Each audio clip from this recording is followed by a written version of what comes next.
যেখানে আমরা ঘুম থেকে উঠে এসেছি, উঠে এসে আমার বাবার মুখে শুনছি যে কাঁঠালটা পেকে গেছে।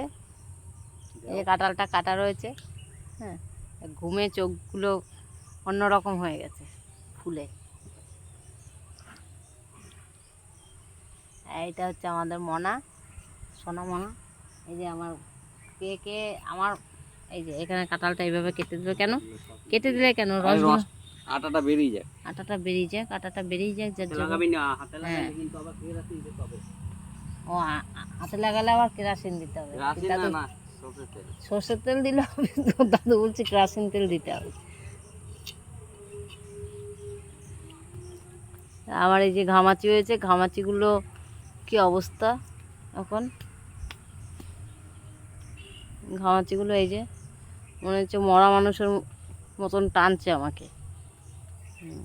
মুখটা একটু চকচক করছে, কিন্তু ঘামাচিগুলো সারা গায়ে এই যে টান পড়ে গেছে। টান না, এই ট্যান ট্যান আর কি, ট্যান। এই যে পিঠটা কত কালো হয়ে গেছি আমি। চুলটাকে কেন খুললি? আমার চুলটাকে বেঁধে দে। বাঁধতে পেরেছিস? লাগছে আমার, সব খুলে যাবে তো। আমি তো বুঝতেই পারছি তুই খুলে যাবে এখন। আরে বাদ।